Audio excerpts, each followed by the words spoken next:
Tomen asiento, hermanos.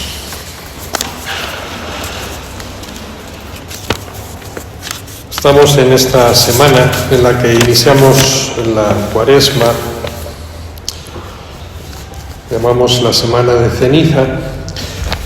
Yo, como todos los años, me suelen encargar escribir algunos artículos en torno a estos tiempos fuertes.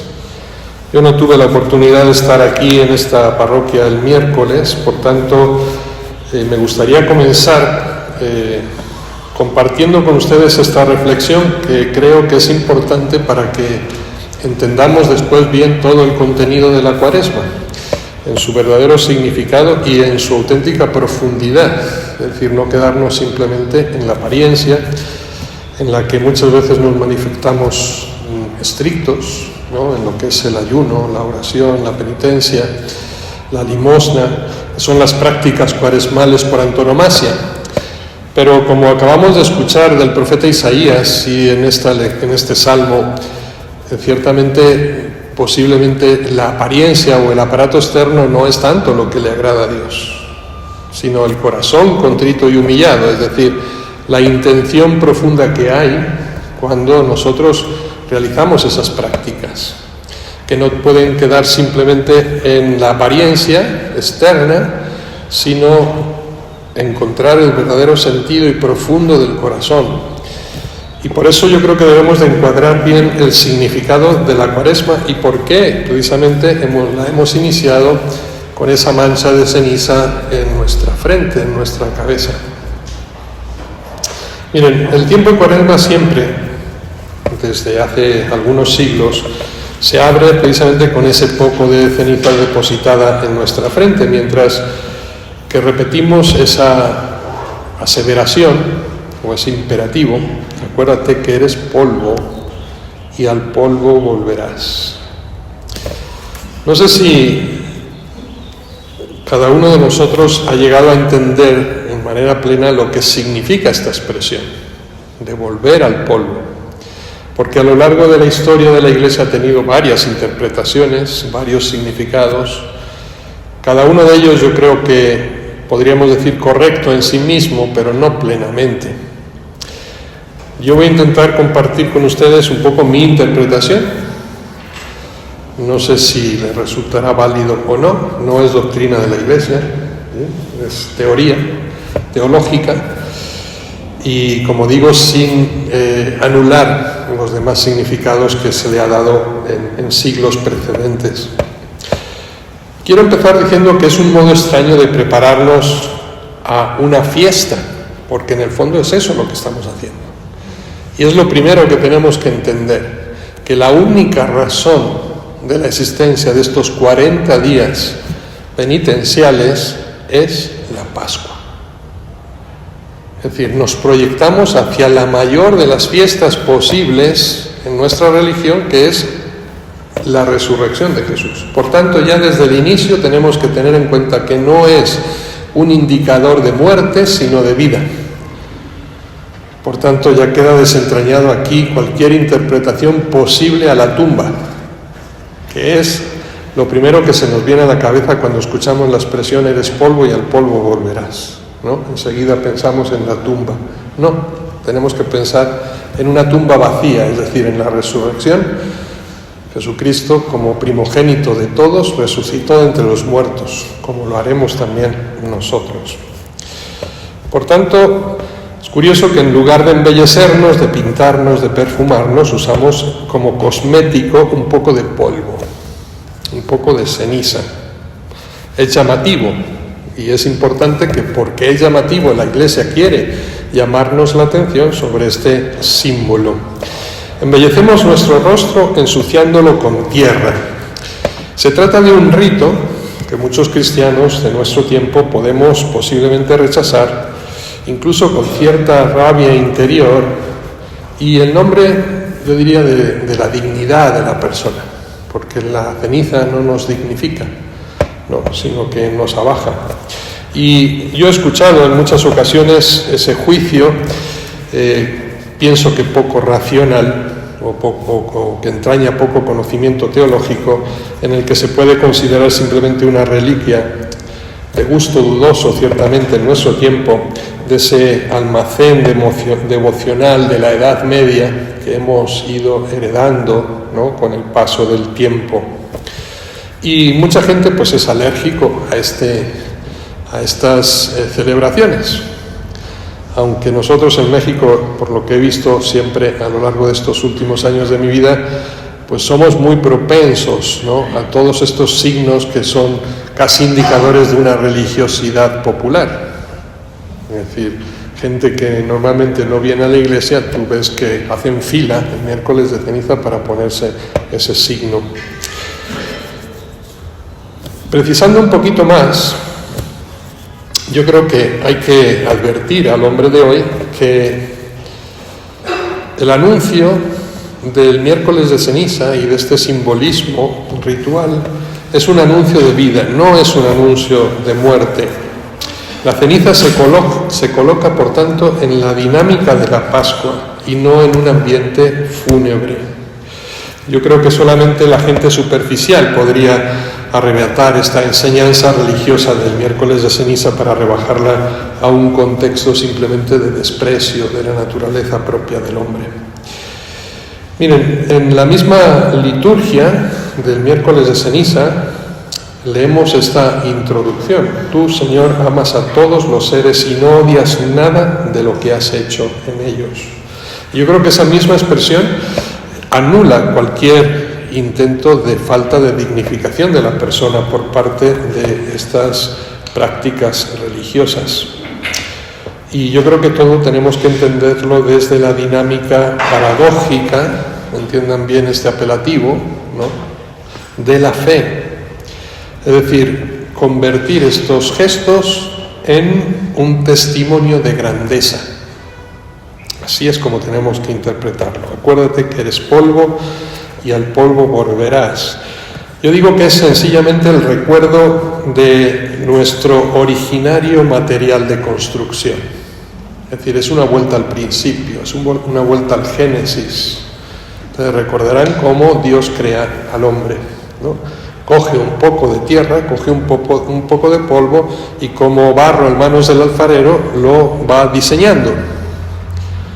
Pero cuando ve lo que ha hecho, ve que no es suficiente, tiene que insuflarle el aliento de la vida. Esta es la clave. Cuando nosotros nos signamos con esa ceniza, con ese polvo, en el fondo lo que queremos significar es que queremos retornar a ponernos nuevamente en las manos de Dios para que Él nos siga moldeando, para que vaya corrigiendo todos esos defectos que a través del pecado hemos introducido en nuestra vida y de nuevo nos insufle ese aliento de vida, el espíritu de la Pascua, la nueva Pascua. Acuérdate, por tanto, que eres polvo y que al polvo volverás. Es una frase que, si ustedes recordarán, fue pronunciada en el momento de expulsar a nuestros primeros padres del paraíso. Pero precisamente porque dice, al polvo retornarás, al polvo volverás, no es un gesto de expulsión, sino que es una profecía de retorno, de volver nuevamente a esa eternidad, a ese proyecto original del hombre totalmente liberado del pecado original que nos ha corrompido en nuestra naturaleza, pero como consecuencia después de la obra redentora de Cristo en la cruz, ¿no?, que vamos a vivir en la Semana Santa, y de su resurrección, es decir, de ese triunfo definitivo sobre la muerte, lo que vamos a hacer es retornar a nuestro estado originario, dejándonos nuevamente conformar por Dios e insuflarnos ese espíritu de vida. Por tanto, lejos de precisar límites o finitud o caducidad del hombre, lo que nos hace es volvernos al proyecto original divino de eternidad. Es Dios mismo quien no acepta, por tanto, esta precariedad de su criatura y no se resigna a que el hombre sea solamente polvo, sino que sobre todo sea el espíritu el que rija en él. Por tanto, si el destino del hombre se circunscribe al polvo, la culpa sería exclusivamente del hombre, que con su pecado decide permanecer polvo, rechazando esa verdadera identidad que rechaza el aliento vivificante del Espíritu actuante en nosotros. Dicho esto, que yo creo que nos contextualiza en cómo tenemos que vivir nuestra Cuaresma, es verdad que, este rito de miércoles de ceniza, del inicio de la Cuaresma, tiene su origen en el siglo VIII y IX de nuestra era cristiana, en el que la imposición de la ceniza se unía a un contexto litúrgico, precisamente a la penitencia pública. Fue la primera lectura que se hizo, o el primer significado que tuvo. Aquel día, un día como el miércoles de ceniza, pero hace 8 siglos, lo que se hacía era expulsar a los penitentes de la Iglesia. No sé si ustedes recuerdan o han sabido antiguamente, precisamente en esa Edad Media, el sacramento de la penitencia, tal como lo concebimos ahora, es decir, la facilidad con la que ustedes hoy le dicen al sacerdote que quieren confesarse, ¿no? Y lo pueden hacer cuantas veces quieran. Bien, pues en aquella época solo se podía hacer una vez en la vida. Tú solo te podías confesar una sola vez en la vida. Por tanto, era un momento muy importante en tu vida, porque no se podía repetir, lo cual exigía una penitencia larguísima. Recuerden que incluso se unían lo que llamaban los penitentes a los cruzados, ¿sí?, en esas peregrinaciones a Jerusalén o a Roma o al sepulcro de Santiago Apóstol en España. De ahí se generaron estos itinerarios de peregrinaje. Hoy hablamos de peregrinación en sentido genérico, aunque digamos que el camino hacia Jerusalén eran los palmeros, no eran peregrinos, eran palmeros. Los que iban a Roma eran romeros, la romería, y los que iban a Santiago eran los peregrinos. Hoy ya no hablamos de romerías, no hablamos de palmerías, sino que hablamos genéricamente de peregrinaciones, aunque cada una tenía su nombre y cada una tenía su fin. Pero a lo que voy es que era un tiempo de purificación intenso, que podía durar años incluso, para liberarte, para hacer penitencia por los pecados que habías cometido en la vida y presentarte ante Dios, recibir el perdón de tus pecados y a partir de ahí vivir una vida de perfección, o intentar llevar una vida de perfección y de santidad, porque ya no podías volver a repetir el sacramento de la penitencia. Qué suerte tenemos ahora, ¿no?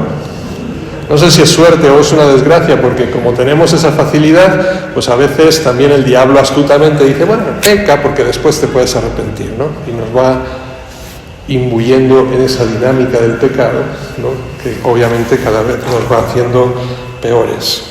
Bien, ese fue el primer sentido que tenía vestirse de ceniza, de sayal, ¿no?, y ungirse la cabeza con ceniza, en ese sentido penitencial que podía durar en el tiempo X meses o años. Solo más tarde esta imposición de la ceniza tomó un simbolismo distinto, yo digo que más perverso, o con un sentido que yo creo que es totalmente fallado, el de la fragilidad y el de la brevedad de la vida, es decir, el recuerdo de la muerte. Yo no lo voy a anular, es decir, no voy a decir que tuviera su valor o su sentido, yo creo que no es el más apropiado, como les he dicho anteriormente. La ceniza no nos tiene que recordar la tumba, sino que tienes que abrir a la vida. Es un polvo que da vida. La referencia, por tanto, a la tumba me parece que no es en todo válido, sobre todo ese significado primitivo que expresa penitencia, expiación de los pecados, pero sobre todo lo que tenemos que interpretar es ese retorno al paraíso, ese retorno a la vida. Recuerda que eres polvo, pero vas a volver nuevamente a tu estado originario con la redención de Cristo. Por tanto, el hombre polvo quiere decir el hombre que se ha alejado de Dios, que ha rehusado ese diálogo con Dios, que ha sido echado de su casa, que ha rechazado el dinamismo del amor para caminar siguiendo una trayectoria de disolución y de muerte.